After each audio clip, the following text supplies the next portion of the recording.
The sight of Walter's figure next to Robert A. Ferguson in the photo has prompted heated controversy among both doubters and believers.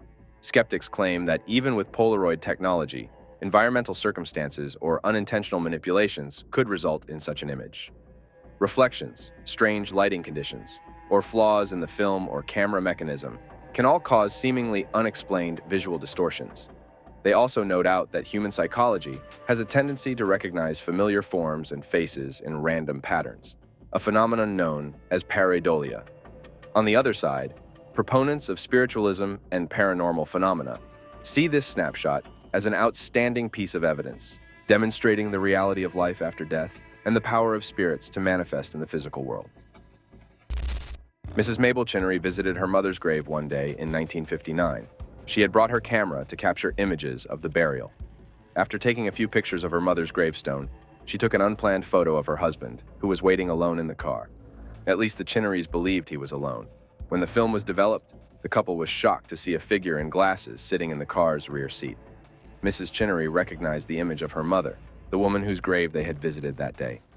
A photographic specialist inspected the print and found that the picture of the woman was not a reflection or a double exposure. In 1975, Diane and Peter Berthelot, along with their 12-year-old son, paid a visit to Worstead Church, located in North Norfolk, UK.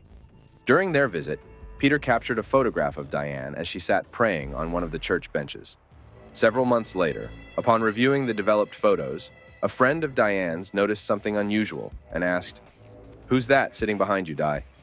The mysterious figure in the photograph appeared to be dressed in light-colored vintage clothing and a bonnet. Intrigued, the Berthelots returned to Worstead Church the following summer and shared the photo with Reverend Pettit, the church vicar. Reverend Pettit revealed to Diane the legend of the White Lady, a ghostly figure she was previously unaware of. According to the legend, this apparition is known to be a healer who makes an appearance when someone nearby is in need of healing. At the time the photograph was taken, Diane was unwell and was on a course of antibiotics.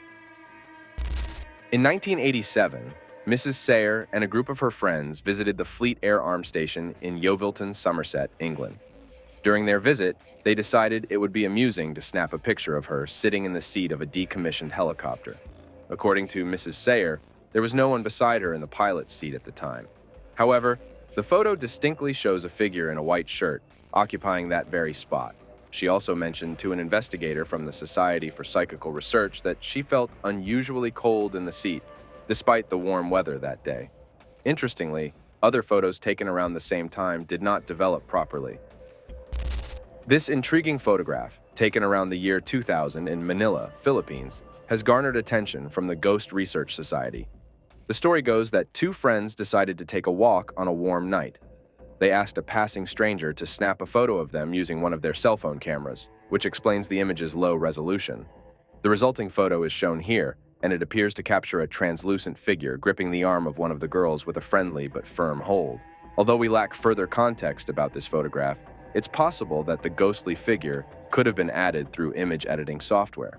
However, if the picture is genuinely unaltered, it undeniably stands out as one of the most impressive ghost photographs ever taken. In 1988, at the Hotel Wir Jahreszeiten in Maurach, Austria, several vacationers gathered for a farewell party and took a group photo organized by Mr. Todd. Using his Canon film camera, Todd placed it on a table and set the self-timer. The first shot captured the group but without a flash. Realizing this, Todd set the camera for a second shot, which successfully used the flash. Upon developing the film, an unfamiliar, blurry woman's head appeared in the first photo. Her head seemed disproportionately large and out of focus, suggesting she was closer to the camera, perhaps in the middle of the table. None of the party members recognized her, nor could they explain how her image appeared. The mysterious photo was later analyzed by the Royal Photographic Society, the Photographic Department of Leicester University, and the Society for Psychical Research. All ruled out double exposure as the cause. This shot was taken in 1963 at the Newby Church in North Yorkshire, England. This was a contentious photo because it was so good. The covered face and the way it stares directly at the camera make it appear contrived, a superb double exposure. However, the shot has reportedly been examined by photo specialists who claim it is not the product of a double exposure. Newby Church was completed in 1870 and, as far as anyone knows, has no history of ghosts, apparitions, or other unusual occurrences. That is why they meticulously examined the proportions of the things in the shot and determined that the ghost is around 9 feet tall. The photographer and graphic designer took the striking shot on a farm in Hertfordshire, England, in 2008 while working on a wedding stationery project. After looking at the digital photo, he was surprised to see a ghostly, glowing figure resembling a child peeking over the corner. He is positive that no one was present at the time. Intrigued, the couple, who married on the property, showed the spooky snapshot to staff, who, uninformed of the image, claimed to have seen the specter of a little boy in white nightwear about the barn on numerous occasions. This photograph, taken in 1959 at Corroboree Rock near Alice Springs in the Northern Territory of Australia, features what appears to be a human-like figure. The semi-transparent form, cloaked in what resembles a long white dress, seems to be holding an object in a manner akin to how one would hold a camera or binoculars. One plausible explanation is that this image is the result of a double exposure, given that it would have been captured on film in 1959. However, if we rule out the possibility of a double exposure and entertain the notion that this is indeed a spirit captured on film, several intriguing questions arise. What is this entity observing, and why? Do they possess cameras or binoculars in the afterlife? Alternatively, could this be an instance of a time slip where the camera has somehow recorded a scene from a different era? Some have even speculated that the figure might be a time traveler or an interdimensional being inadvertently caught in the act of observing us. On January 22, 1985, the Coventry Freeman organization hosted a dinner event at St. Mary's Guildhall in Coventry, UK. During the event, a photo was taken while all attendees had their heads bowed in prayer. Among the group, a towering, enigmatic figure can be seen standing at the top left. This enigmatic presence, cloaked in attire resembling that of a monk's frock from a bygone era, stood out starkly.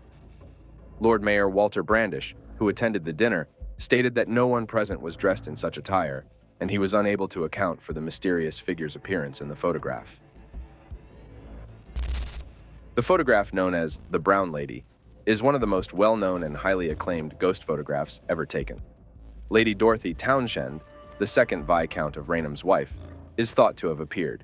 In the early 18th century, the couple lived at Raynham Hall in Norfolk, England. Dorothy had allegedly been romantically involved with Lord Wharton before to her marriage to Charles. Charles, who was suspicious of Dorothy's fidelity, apparently suspected she was unfaithful.